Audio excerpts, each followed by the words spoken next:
न वसुंधरा राजे न बाबा बालकनाथ। आखिर कौन बनेगा राजस्थान का सीएम? ये सीएम रेस में किस नए नाम की एंट्री? वसुंधरा की हंसी और बालकनाथ का ट्वीट, दोनों ने गहरा दिया तगड़ा सस्पेंस।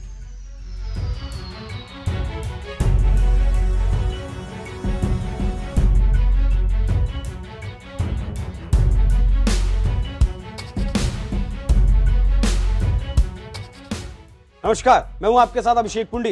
बीजेपी को 3 राज्यों में जीत तो मिल गई, लेकिन अफसोस इतने दिन बीत जाने के बाद भी अभी तक बीजेपी तीनों राज्यों में सीएम के चेहरे को लेकर सिर्फ चर्चा कर रही है। वहीं तेलंगाना में कांग्रेस के सीएम रेवंत रेड्डी ने अपनी कैबिनेट भी तैयार कर ली। दूसरी तरफ बीजेपी है कि अभी सिर्फ मंथन कर रही है। वैसे तो सीएम का फैसला लेना मोदी और शाह की जोड़ी को ही है, लेकिन फिर भी लेट लतीफी की वजह समझ से परे है। इस वक्त राजस्थान की सियासत में एक ही सवाल गूंज रहा है कि आखिर राजस्थान का अगला मुख्यमंत्री कौन बनेगा, कौन राजस्थान की कुर्सी पर बैठेगा, किसका राज चलेगा। दिल्ली से जयपुर तक दिग्गजों की मुलाकातें हो रही हैं। यही नहीं, सीएम रेस में कई नाम सामने आ रहे हैं। हालांकि पिछले 2 दिनों के दौरान हुए सियासी घटनाक्रम में ऐसा लग रहा है कि मानो दोनों ही दिग्गज इस रेस से बाहर हो चले हैं। ऐसा हम नहीं कह रहे, बल्कि इन दिनों नेताओं के बदले बदले मिजाज बता रहे हैं। ये नेता हैं वसुंधरा राजे और बाबा बालकनाथ। आखिर ऐसा क्या हुआ जो दोनों नेताओं के सीएम रेस से बाहर होने की चर्चा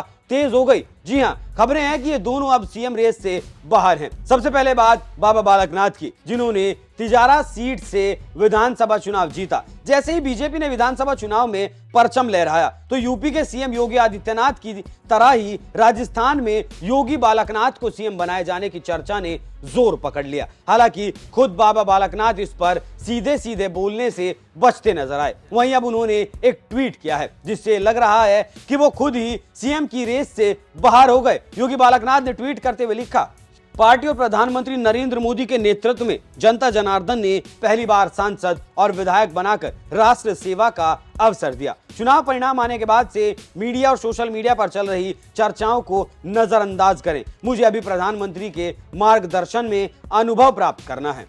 बाबा बालकनाथ के इस ट्वीट से साफ मैसेज यही मिलता है कि उन्होंने खुद को सीएम रेस से बाहर कर लिया है। अब बात करते हैं पूर्व मुख्यमंत्री वसुंधरा राजे की, जो फिर मुख्यमंत्री बनने को लेकर बेहद एक्टिव दिखाई दे रही हैं। वसुंधरा राजे की दावेदारी इसलिए चर्चा में है क्योंकि उनके समर्थन में विधायक लामबंद होते हुए नजर आ रहे हैं। रिजल्ट के बाद से वसुंधरा के समर्थन में विधायक लगातार आवाज बुलंद कर रहे हैं। यही नहीं, उनके जयपुर आवास पर पिछले दिनों से 50 से ज्यादा विधायक मुलाकात करने के लिए पहुंच चुके हैं। हालांकि केंद्रीय आलाकमान ने पूरे घटनाक्रम पर नजर बना रखी है और वसुंधरा को दिल्ली भी बुलाया गया।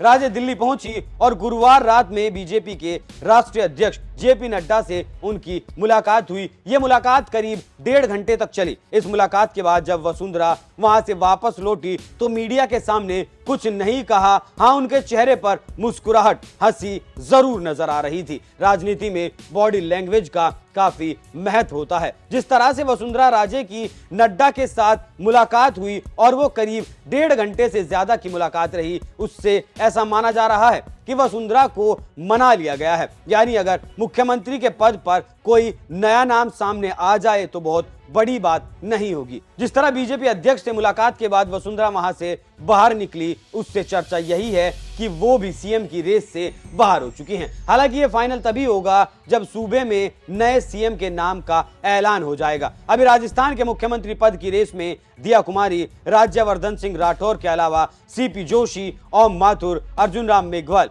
गजेंद्र सिंह शेखावत और अश्विनी वैष्णव का नाम शामिल माना जा रहा है। फिलहाल इन दिग्गजों में से सीएम की कुर्सी पर किसे बैठाया जाता है, ये देखना वाकई में बहुत दिलचस्प होने वाला है। या फिर प्रधानमंत्री नरेंद्र मोदी एक बार फिर सबको चौंकाते हुए किसी नए चेहरे को राजस्थान का जिम्मा सौंपते हैं। लेकिन आप किसको मुखिया बनते हुए देखना चाहते हैं, अपनी राय हमें कमेंट कर जरूर बताइएगा। नमस्कार।